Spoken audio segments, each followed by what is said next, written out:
Hello everyone! So it has been almost an entire year since I was on Penn and Teller's Fool Us, and to celebrate the occasion I thought I would go through all of the comments and try to answer some of your questions and reply to some of the remarks that you left on that video. And if for some reason you haven't seen that video, a link to it will be in the description below. But this is just going to be pretty casual, going through a bunch of comments until I decide that I'm tired of it. So, let's start. Ed the Rexman says, "Love the trick, you had some great batter. If I may ask, what cube did you use?" Great question, Ed. The 7x7 that I was using in that trick was the X-Men Spark M. It is a fantastic cube, a little bit on the pricier side, and I did have to replace the stickers at least twice before going on the show when practicing the routine. Kevin Min says, "What a great way to introduce the cubing community into the Magic community. As a member of both, I really enjoyed it." Thanks so much, Kevin. I really appreciate that. Geller Temis says, "I love how a red center is on the white side." You really weren't supposed to notice that, but thank you so much for pointing it out in the comments. Maybe that can help some of you figure out how the cubing part of the trick was done. Potentials Majors says, "Forget the cards. The fact that you were able to memorize how to reveal any playing card selection that quickly on a 10x10 is unbelievable." Thank you so much for your remark. However, it was not a 10x10, it was in fact a 7x7 cube. HF Chris, if I'm saying that right, says, "Absolutely mind-blowing. As for myself, I am fully capable of entering a room already having forgotten why I went there." Well, perhaps you can work on some mnemonic techniques to fix that. Liberty Surf says, "Sydney, what about this FJ on the yellow face? Did you try to make an FU Fool Us pattern?" That's a great question, Liberty. So there were some discussions before going onto the show if I would have the ability to put FU on the cube, and it was decided that it would probably add too much time to the cube aspect of the trick, so I didn't. It was just a happy coincidence that the card Allison selected happened to make that pattern appear on the other part of the cube. Jack Clark says, "I believe this trick is done by switching the deck of the cards with one up her shirt sleeve. The deck that Allison drew from had all 2 clubs. The hand is quicker than the eye, and she is really good and fast. What do you think?" Well, I can tell you that there was no involvement to sleeves. I just chose a long sleeve because that's what I'm more comfortable in. But I'd be interested to hear your thoughts as to how you might switch out a deck using this technique for a deck of all 2 of clubs.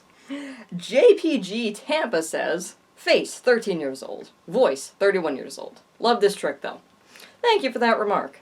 I hope that having a voice older than I look is not necessarily a bad thing.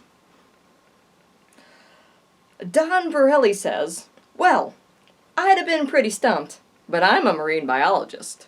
Well, I can't get anything past you, Don. You've caught me, and I didn't know there were going to be any marine biologists watching, so good job. Just don't tell anybody else, you know.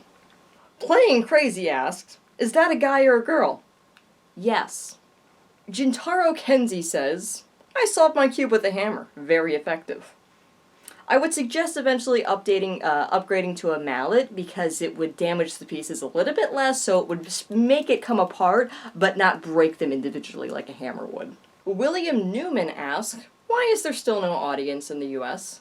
Well, great question, William. So when I was filming my segment in the show, it was in the summer of 2021, and there were still a lot of COVID restrictions in place, and they did not have an in-studio audience, so it was all laugh tracks and canned things like that.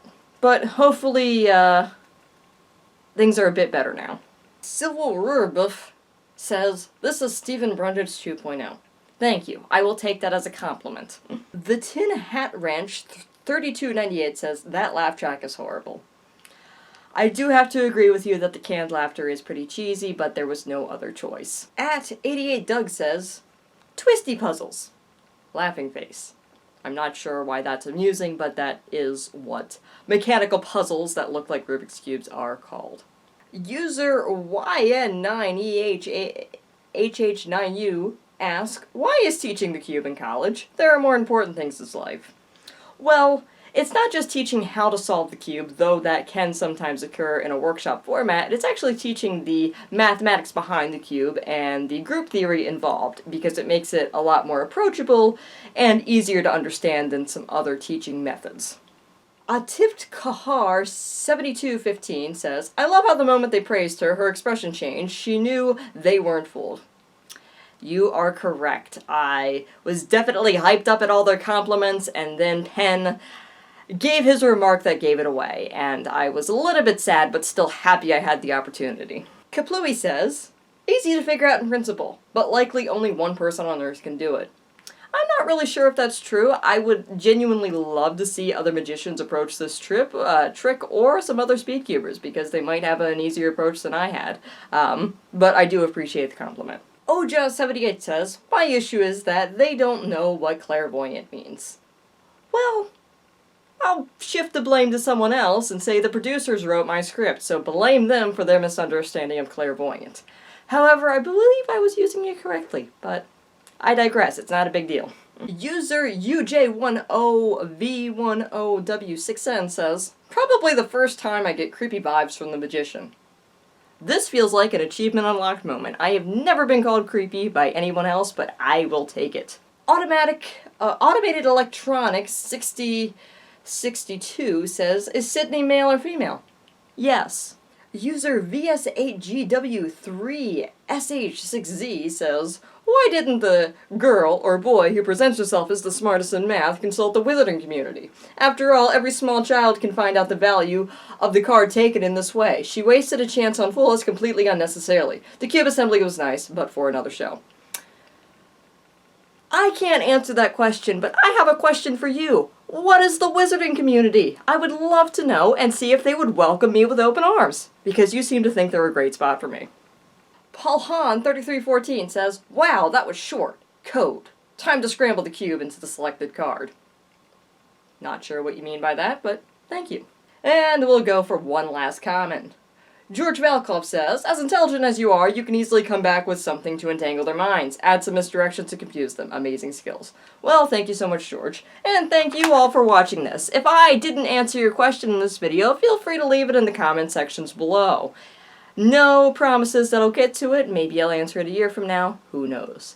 In any event, thanks so much for watching.